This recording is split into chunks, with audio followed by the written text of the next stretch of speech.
All right. So the meeting of Trump and Putin, what is it? It's a meeting, nothing else. Right? There doesn't have to be anything else other than the meeting. And what that's going to do is stop all the bullshit pressure from either side. Right? Because that tends to, then you make agreements that you renege on, and right. So the meeting is important because it needs to be it just happens. It never should have not been. Right. So I think when we got into the Clinton administration, there may have been some meetings. I can't remember. I know there was cooperation, military cooperation and things like that. At least I think there was. So Bush may have screwed it up. Second Bush. Right. Well, because it's monumental, but it's not monumental. This is the first meeting. There's going to be others. That's what you have to tell yourselves. Rome wasn't built in a day, but the scam that Christianity became may have been built in a day. It's a pretty cheap scam, but they may have sat around and come up with it in 24 hours. It's not real, because it's supposed to be Judaism. Yeshua ben David was never called Jesus. Jesus is a figment of a Roman emperor's imagination. And it looks like a scam to get 10% of everybody's money.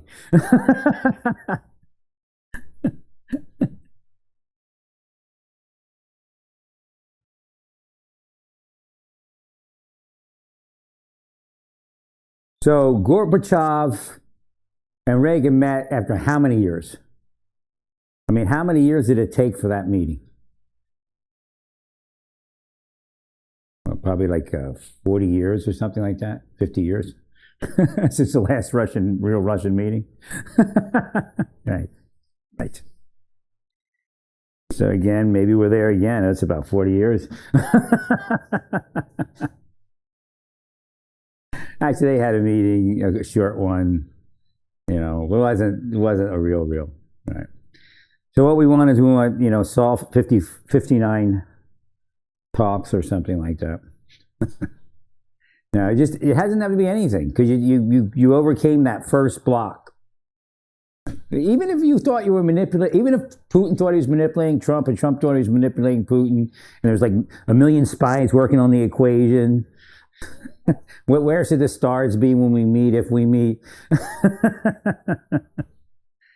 Right, so it's all an illusion. There was a block put on our two countries so we couldn't meet. There's no way. Why do spies isolate me? Because when I meet somebody, the whole world changes for the other person. Right? And the relationship changes. Interpersonal relations begin, instead of the BS that they're trying to tell everyone. Right. So again, the meeting is monumental, but it's just, you have to look at it, again, it's a monumental meeting, but you have to look at it as this is the first meeting of many, and this is what we're going to do traditionally. Again, the Palestinians the Jews have to find somebody, Israel has to find somebody to meet with.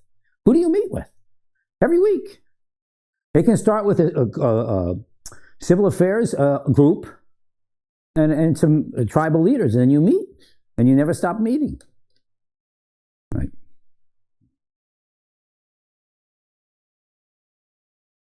Right. Actually, when I was reminded in Sapa Leaders course, there is a point in the course where you meet the leader of the indigenous forces, the tribal leader or whatever it is. I think it was a tribal leader. They stole our money, I think. We gave them money for boats, and we didn't get boats, so we had to be like drugged through the water, fast-moving water, or dragging ourselves across, the whatever that is, a river or something, on a rope. They're supposed to give us boats, and they stole our money. They stole our food. That's what it was. We paid them in MREs. So they give you these MREs to go out on this exercise in the field in training. And of course, it was like Fryer was his name. Sergeant Fryer was like a ranger dude, right? Black dude. And he's the Aboriginal. Of course, they used the black dude, right, as the Aboriginal leader. The indigenous forces, not Aboriginal, indigenous forces. The only black guy was used as the indigenous forces leader, but he's a capable ranger man, and I guess a Sapa leader.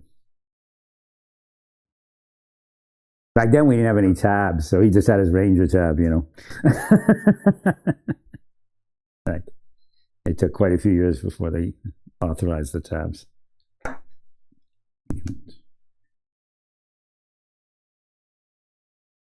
So you go out in the field, and I think we were out in the middle of it. I think we did some cliff climbing first.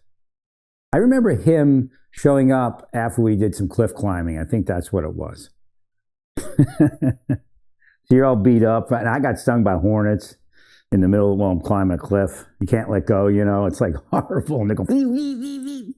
Finally, they were like, keep going. And I went, whoop, whoop, whoop. I moved fast after that. I stalled for a second because it shocks you. Like, whoa, I'm on the... And where they select for you to climb the cliff to train in Missouri, it's not that high. It's just, you know, average, just short cliff, really. But you're over... When you start, you're already like... I don't even know how many meters. It's probably a couple 100 meters up. So it's like double the distance. When you're up there, you're looking and you're this big valley behind you. It's pretty trippy. All right. So, thank you, Larry.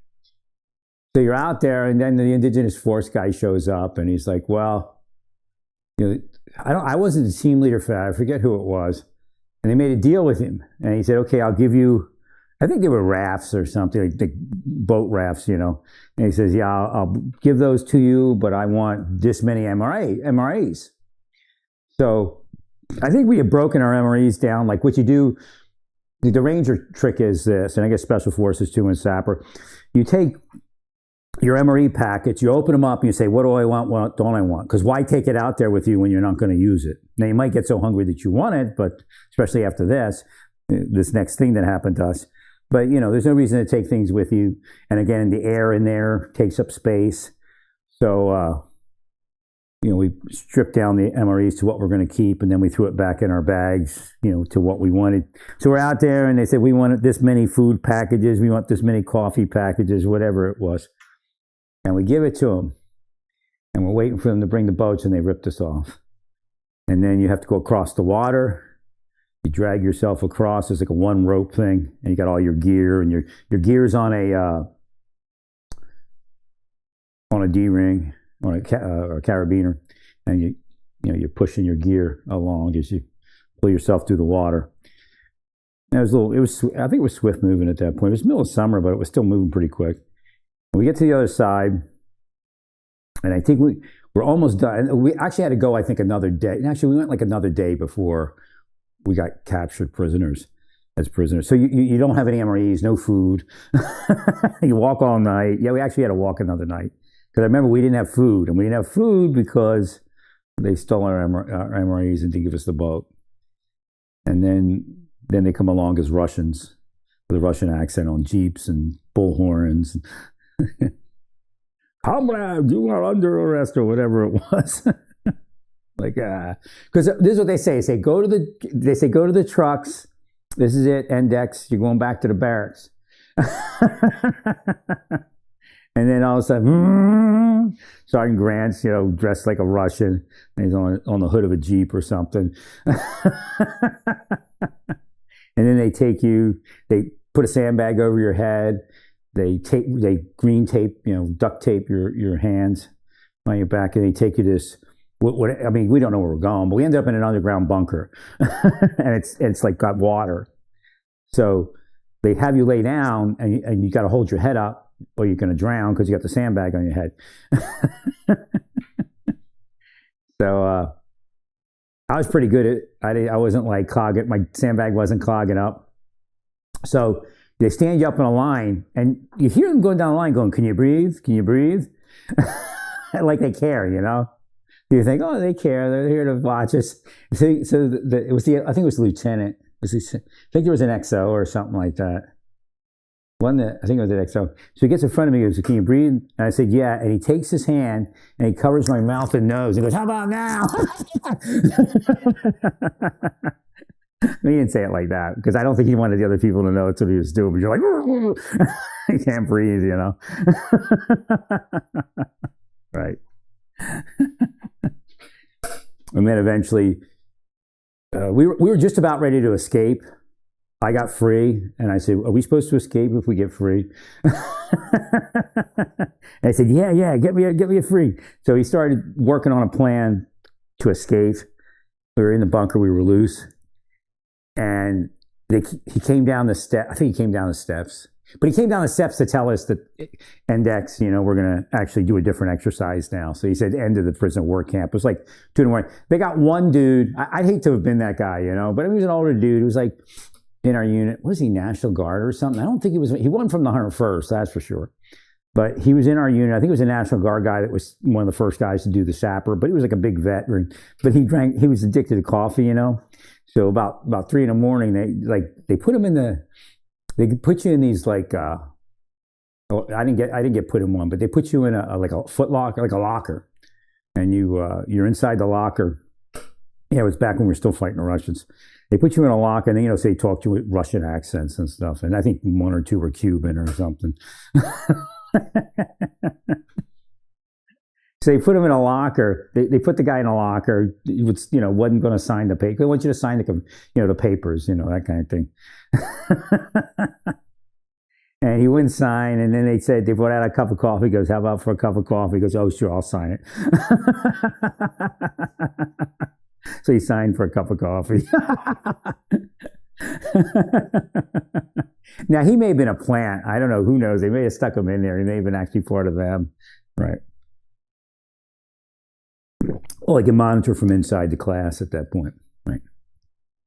And maybe that was part of the scam. See if we would, fall because he fell. Right.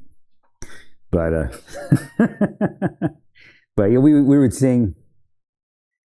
We would sing this wacko song to him. We called ourselves Ricky Rangers because our CO was a ranger. Well, we had a Ricky Rangers song that we sang. Live a life. It was a weird song. Now I wouldn't sing it now. Whereas I think it was, "We don't go out with girls anymore. We live a life of danger." Oh no, it wasn't Ricky's Rangers. We were making fun of the Ranger. That's what we were doing. Right, we were making fun. They were all Rangers. That's what it was. We had a Ranger song. So it was like, "We don't go out with girls anymore. We live a life of danger. We sit in the tree and play with ourselves. Woo, we're a Ranger." So we kept singing that, and then they beat us up. They started beating us. That was before we escaped, right? So we sang that song when they wanted us to sign the papers, and we were all down in the bunker after we rolled through the water and all that. And then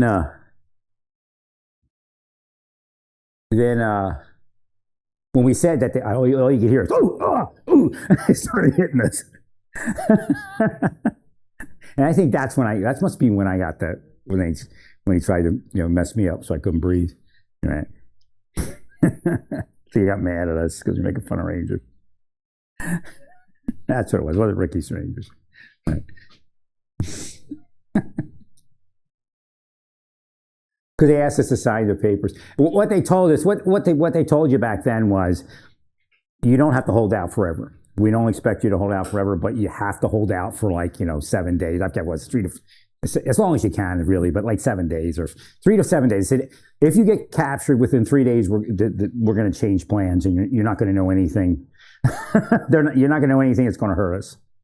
Right. So they get from Vietnam. That's where they developed, from the knowledge of what was going on there, what we could design, right, to make it easier for people to get captured, right.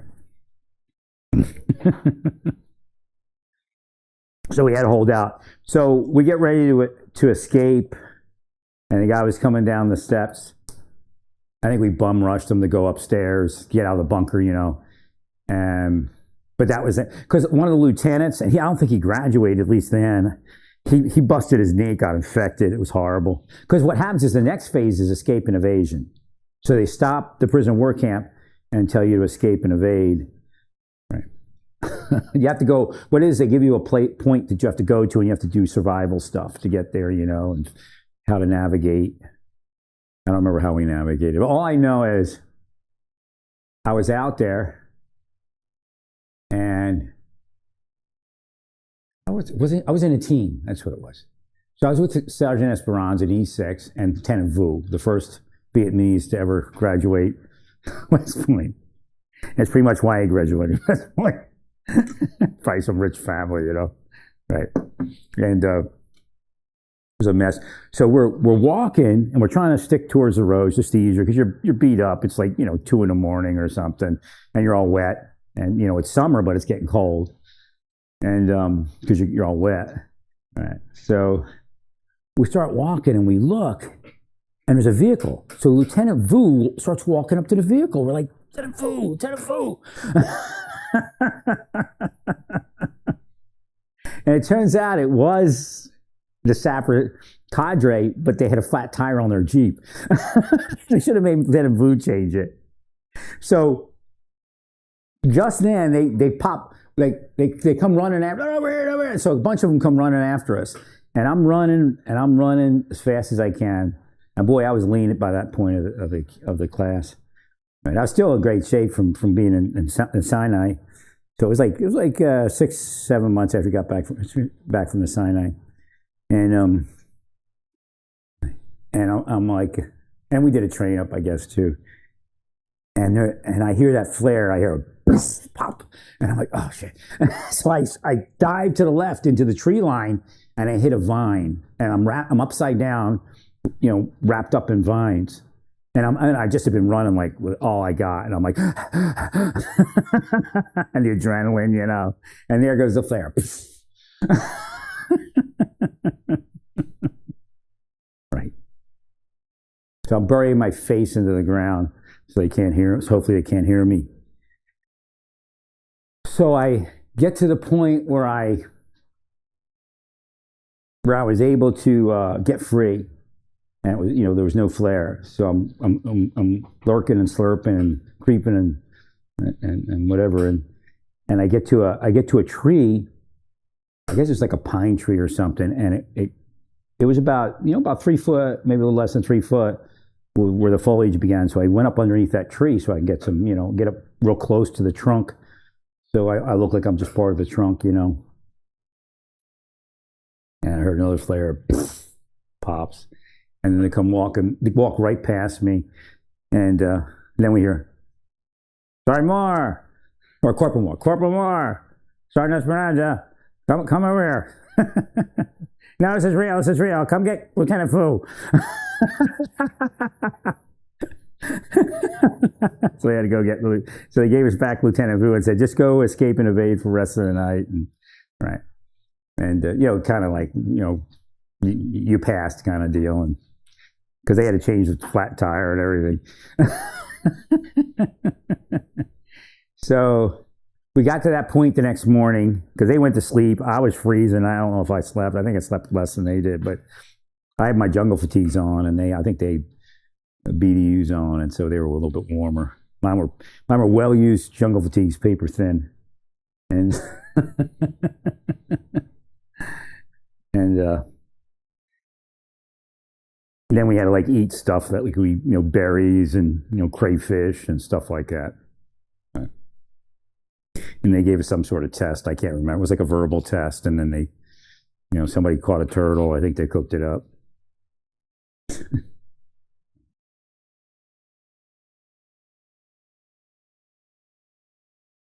Lieutenant Vu. So Lieutenant Vu, right? We're on some exercise. It wasn't war, but it was like an exercise on her first. And we walked. So Lieutenant Vu was attached for this particular thing to the REMF, to the platoon sergeant for some reason. I have no idea why. He was supposed to be with us, but I guess we wouldn't want him with us anyway. But we had these E6s. It's like McHale's Navy. It was just weird, It's just, Lieutenant Vu was just not somebody that should have been where he was. Right. I mean, we put him in some other mech unit where they drink beer all day. Don't put them in the 101st,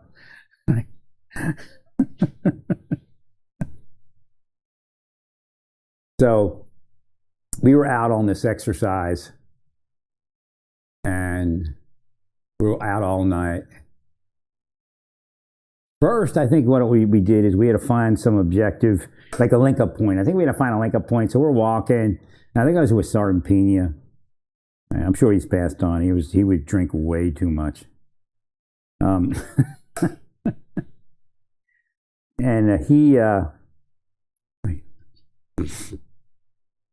him and I guess I had point. I took point. I usually take point. And so I took point, and I'm navigator. I guess I think we're both navigating. Wait. I think did Sardinia take point at that point? Oh, no. I was behind point. At that point, I usually am point, but in this particular exercise, I think there was a private in front of me. Right.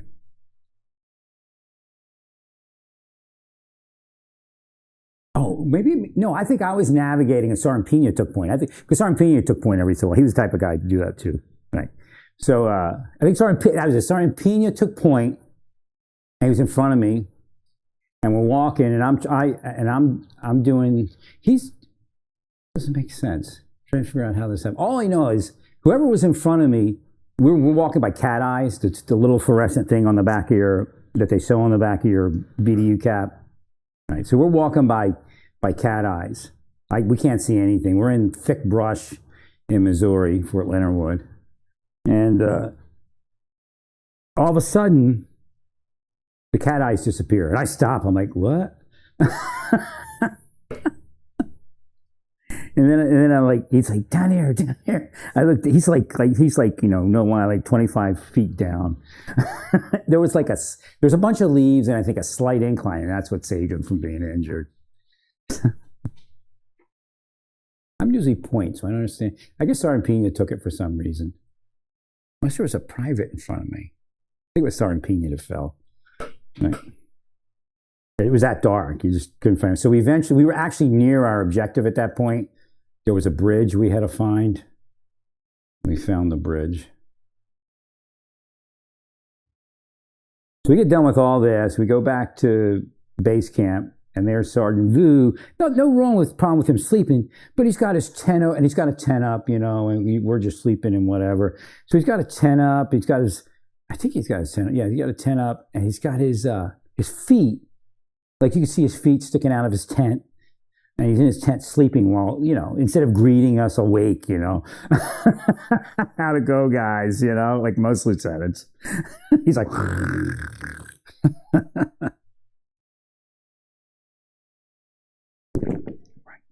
that's right, it was squad level exercise, so it didn't require him. But I think that was around the same time when it must have been, when it was? I think when it must have been when General Patrick closed down the fort and moved everybody to the back 40, and then we actually went a couple states over. And then we had to assault Fort Campbell and take it back from the Op 4. So everybody was tired from all the stuff that we were doing. The first part was to build the airfield, and then we went somewhere and and that's when the mud was there and all that stuff. And that just ruins it for the troops, There's the lieutenant sleeping. Right. It wasn't like he was doing anything. He got a pass because I think we were doing squad level missions. Right. So we had to link up. I think we had to link up with Grunt and attack something or something like that. And that's what we were trying to do. There was a bridge we had to get to. And once we got to the bridge, I think we linked up with Grunts or something. But the objective was to get to this bridge.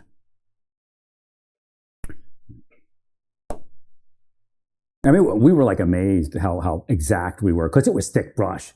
I mean, it was thick and it was dark, and we were I guess the starboard bow of the objective. When we came to the edge of the wood line, and we looked out and there it is, right there.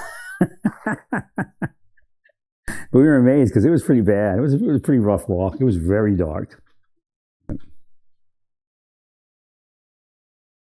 Oh, well. But yeah, the meeting doesn't have to be much of anything. Just do it. And then what you do is you schedule the next meeting, a tentative meeting. That's what you should do. You should both agree to meetings. And that's it. If you say there has to, if you meet because there has to be an objective, then the meetings, right? Just because then it becomes, well, if we don't have objective, then we don't meet. You see, the meetings should be scheduled. And you go to the meeting and you say, we're going to meet again, and we'll meet within 6 months. Or you'll say, hey, let's set this date, tentative date. So before you go there, you could, call each other, or call each other's staff, or the staff call each other and say, come up with the next meeting date. So when we go, and then you can change it while you're there if you want one sooner or later, or even after the meeting. Right. But just try to get into that rigmarole of having a meeting, and then like all the bullshit will end. Like we would have never been in this Ukraine thing if they were still meeting. Right. Well, stay peaceful. Praise God in all that you do. Praise God.